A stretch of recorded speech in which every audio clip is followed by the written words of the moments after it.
If you don't become a witness, you could become a criminal.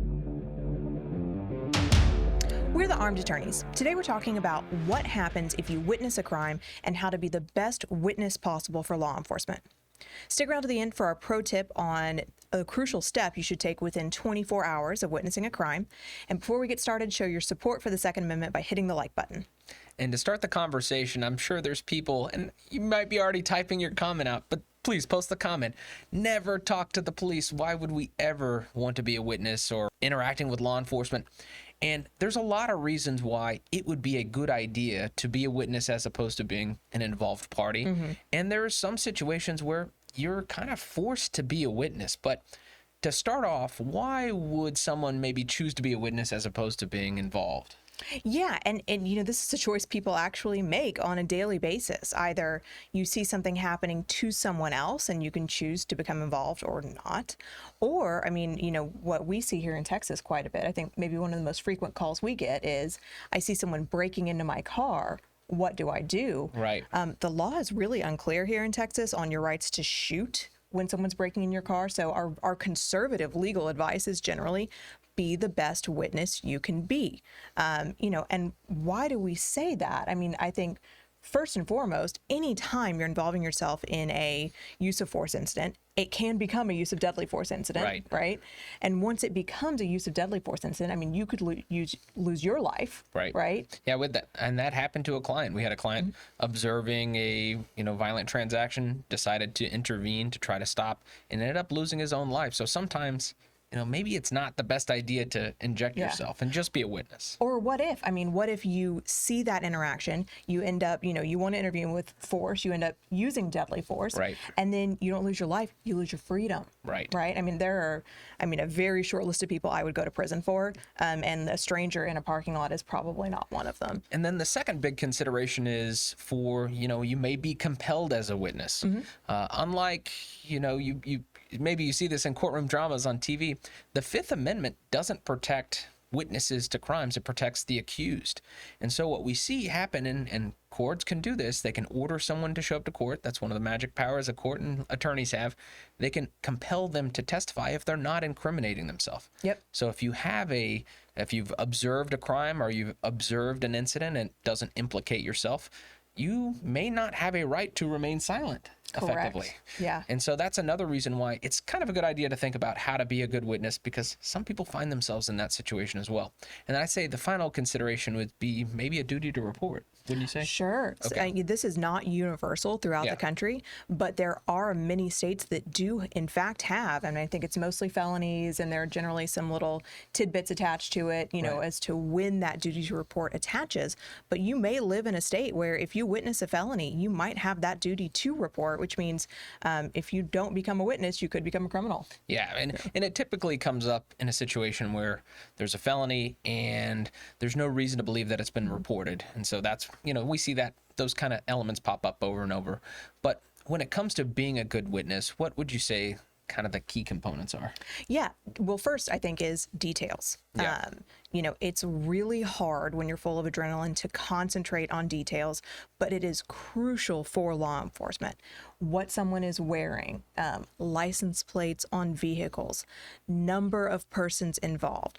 This is actually one of the things that's easiest for gun people. If you see a weapon, what kind of weapon was it, right? We all watch movies and TV and we can identify, handguns and rifles on sight. You can employ that wonderful skill you have if you ever have to be a witness, you see something like this going down. So that's one thing to think about. Yeah, descriptions, times, but when it comes down to what information, it's the typical who, what, when, where, why. But what it really matters is things within your personal knowledge and not speculating. Can you tell us about that? Yeah, absolutely. So it is, I think, human nature, right? Law enforcement's going to ask you questions, and they are going to ask you questions you don't know the answer to because you just didn't witness those things.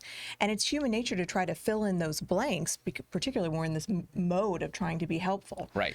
You've got to fight that. Do not fill in those blanks. Frankly, your recollection's probably going to be inaccurate enough without speculation. Gosh, we had We had a murder case in which there was a witness to the crime. He was great. I mean, wonderful guy. Spoke to him immediately afterwards. He came and he testified actually for the defense, not for law enforcement. But one of the things, in addition to the great things he saw for our case, but one of the things he swears he saw is another perpetrator running away. And there was just zero evidence of that, which is interesting. I think, his brain filled in that information that wasn't really there. So it is hard enough to be a good witness without wondering about, oh, well, maybe this could have happened this way, or maybe he did it because of this, the kind of speculatory things that get involved. And I would say the last crucial component of being a good witness is limiting the number of times that you're talking about the incident or memorializing the statement or, because at the end of the day, and this comes up with self-defense situations, or this is where we see it come up, the more times you provide a statement, the more likely there is going to be an inconsistency. And that's just how our brains work. It's not that we're trying to be deceptive. It's not that we're trying to mislead people. It's not that we're intentionally lying. That's just how our brains work. Some of us have photographic memories, not me. But when you have these inconsistent statements, that's what the prosecutor or let's say you're testifying in a civil case, the plaintiff says, hey, look, this person's a liar because they said one thing one day and a different thing the other day. So limiting the number of statements applies both in self-defense cases when you're the actor and when you're a witness. So limiting those statements, keeping it consistent. But I think that brings us to our attorney pro tip of the day about what you should do in the first 24 hours following one of these incidents where, you're not a party, but you're a witness. And what is that, Em? Yeah, and we advise this. We have lots of people who call in. They weren't actually the criminal actor, but they've witnessed something. They want to make sure they're limiting their own liability. Gosh, I had someone call in a couple weeks ago who had a self-defense murder happen in his front yard. Dang. And he was wondering about, cooperation and how, his potential civil liability. Now, luckily, he didn't get them drunk or give them any weapons. It just happened in his front yard, so he was pretty much in the clear. But the thing that you should do, and the thing we advise people to do all the time, is make your own record of everything you remember. Whether that is, we have some people audio record it, we have some people just write it down, but your memory is freshest within those first 24 hours. Get it all out on paper or on recording then, because there are going to be things you forget. There are going to be details that your brain is going to change on you when, particularly if you have to testify 2 years, 3 years, 4 years, 5 years down the line. I guarantee you're going to remember it differently. It's just a weird thing. And it's almost like a cheat code, or it's a great, I don't want to use the word trick, but it really serves an important role because these trials can happen years down the line. I can barely remember what I had for lunch last week, let alone, something that happened a year ago. And what is so important about these, this recorded recollection is that it can be used to refresh your memory in trial when you're testifying, so long as it's done immediately following the event. So if you did it a month later, probably not going to be allowed to use it. But if you make your statement immediately after, there's a good chance that you could use it. But we hope you enjoyed this discussion. If you did, consider subscribing, hitting that like button, and help us fight the anti-2A algorithm by sharing this video. And please continue to question and comment below. Until next time, we're the Armed Attorneys.